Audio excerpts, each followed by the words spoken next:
welcome to our transfer day vlog. Okay, so we have been MIA. We have been very bad at recording for the past few weeks of this transfer. So I just wanted to fill you in real quick on where we're at and how we got here today. So the last time we talked, September 4th was the egg retrieval, and we ended up getting 3 embryos in the freezer from that, and we were waiting on the biopsy results. So the biopsy results came in and all 3 embryos were good to go, and so we were very happy with that. So then it was about, let me check my dates here. So I started the birth control September 11th, and they didn't even see me again for another appointment until 4th of October. So it was quite a while there where nothing was really happening besides daily birth control. So it just wasn't very exciting. We just didn't really have much to film. So on October 4th, that's when I went in. They looked at they did an ultrasound and blood work, and everything looked normal. So they said go ahead and start the medication, and from there I started the oral estrogen.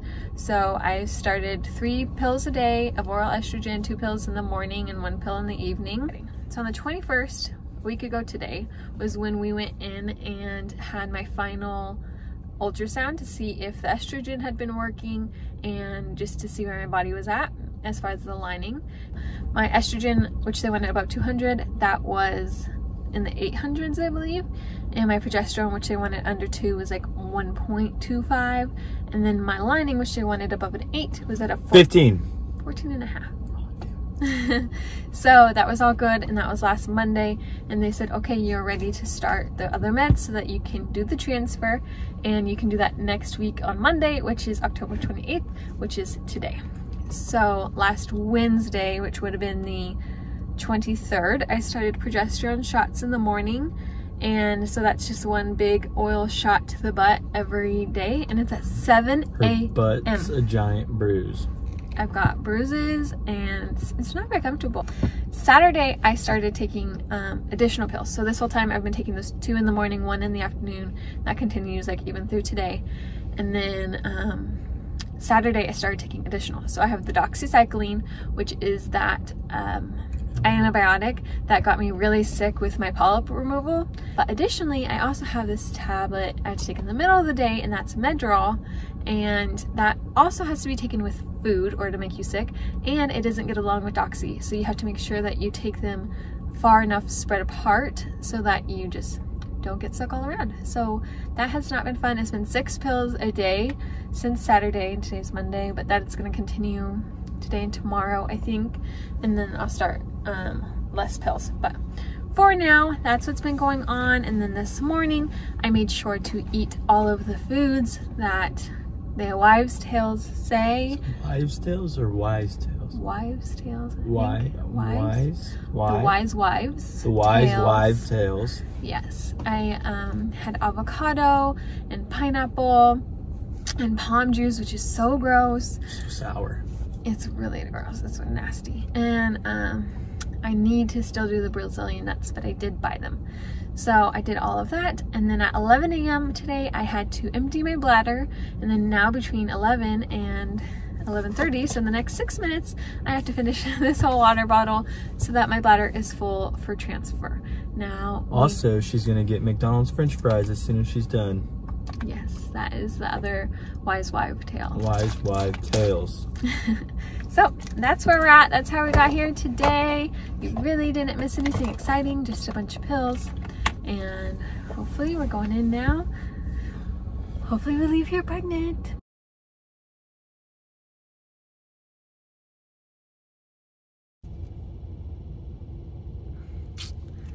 That's our little baby. And that's the baby inside of me. Yay! So she's pregnant. What's the term called? Poopo. Poop. She's poopo right now. Pregnant until proven otherwise. How do you feel about being poopo, ma'am? Eating for 2. Oh, yeah. And I got a sympathy eat. So let's go to McDonald's and get you them French fries. Maybe a large Coke. Yeah. Large. Water. You can't eat water with French fries. It doesn't go together. Oh, Dr. Pepper. There it is. Don't hurt your tummy. Bye. This IVF transfer process was the biggest mental roller coaster that I have had to go through in my life. We were so blessed with how Bentley's transfer went in 2017 that this was just so unexpected and hit home so much harder. Hey y'all, it is 3 days post transfer, and I just wanted to come on here and say that y'all should be so proud of me, because this morning, and my last transfer is when I started taking pregnancy tests, and I have not yet taken one. I did prepare. I bought this pack of 20 pregnancy tests. It's unopened, 20. Plus, I bought this, 3. Plus, I bought this, 4. So we're at 27 unopened pregnancy tests sitting here next to me, and I have not taken any, and it's day 3. By now, I had definitely taken at least 1 pregnancy test in my last cycle, and the fact I'm sitting next to 27 of them unopened, I feel like deserves an award. So I think I'm feeling pretty positive. I think I'm feeling good about this, and I think it's going to be a good result, and I think that that's maybe why I'm not so concerned with testing. So we'll see. Okay, I made it like 6 hours, maybe 6 hours, 7 hours, I don't know, without testing since I filmed that video.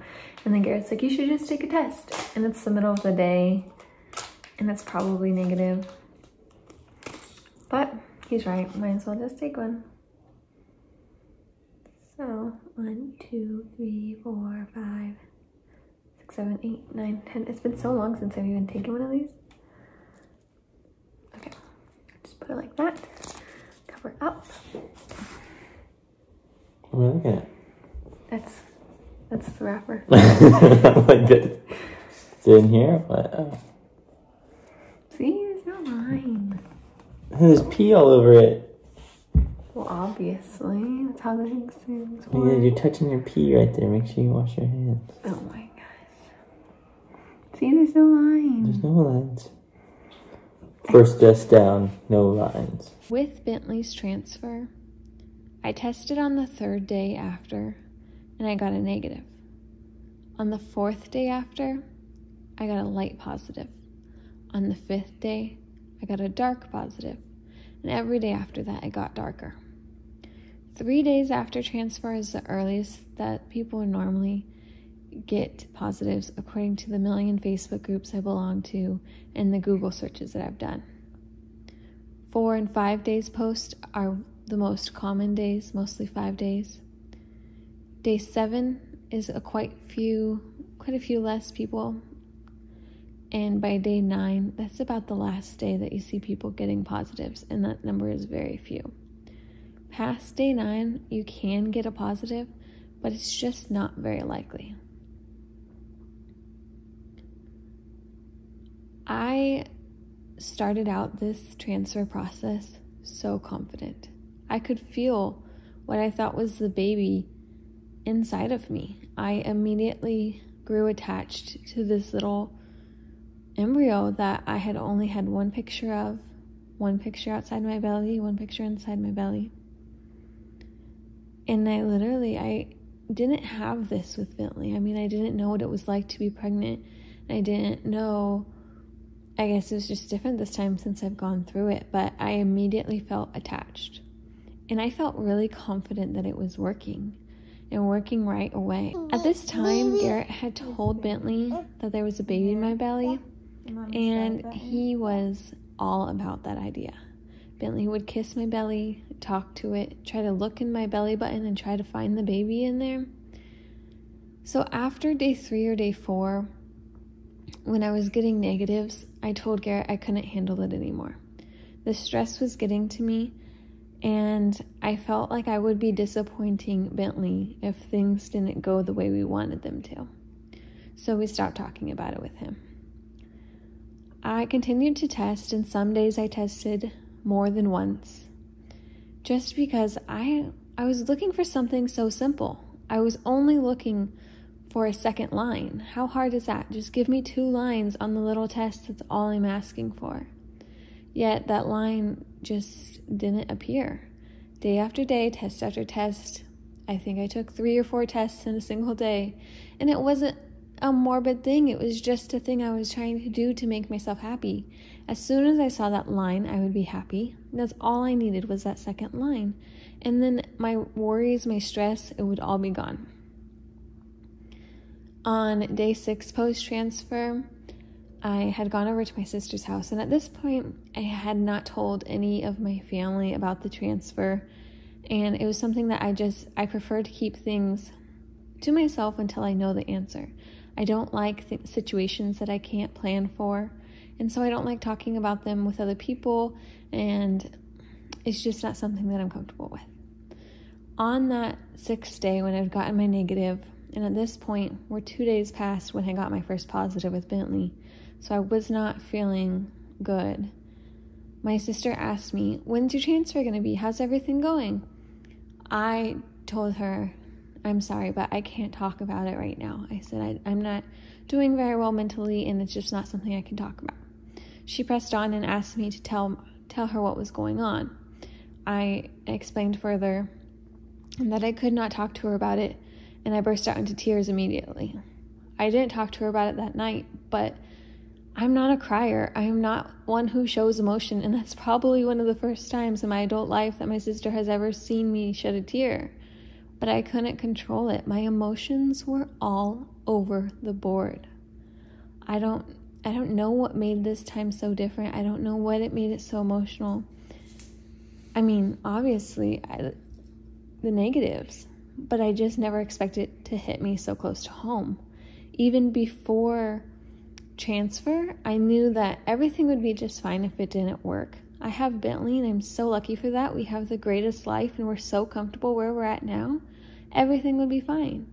I just felt this connection, and so when it wasn't working, and when that connection, I realized, wasn't actually real, that was the hardest thing for me. The last thing that you need to get pregnant is to stress. And maybe the reason that these negatives have continued to come is because I stressed myself out. If this transfer doesn't work, then maybe I'll do things differently next time. Maybe I won't take tests. Maybe I won't go to work afterwards. Maybe I'll stress less, not watch Bentley, or I don't know. I'll try different things. I ate a lot of hot fries this week. Maybe embryos don't like hot fries. I will do everything differently next time just because I won't know what caused it this time. Today I'm 9 days post-transfer, and I've had 3 negative pregnancy tests. Things are not looking good. And I really want them to change. And they still can. And I still have hope. But I'm just going to be really sad if this doesn't work.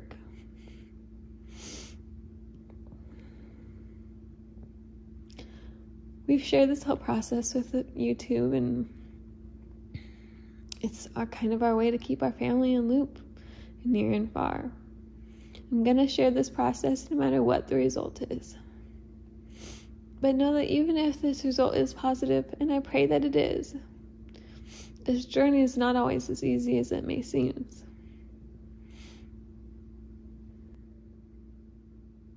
It'll all be okay, no matter what happens. I'm very blessed, and I know that. It's just not always easy. Hi, Lauren. It's Christina from the Fertility Center of San Antonio calling with your results from your beta HCG today. Unfortunately, it was negative. I'm very sorry. Go ahead and discontinue the use of your supplemental hormones, the estrase, the tablet that you're taking 3 times a day, and the progesterone and oil injections. Give us a call when you want, if you want to discuss anything or have any questions on moving forward. Thank you.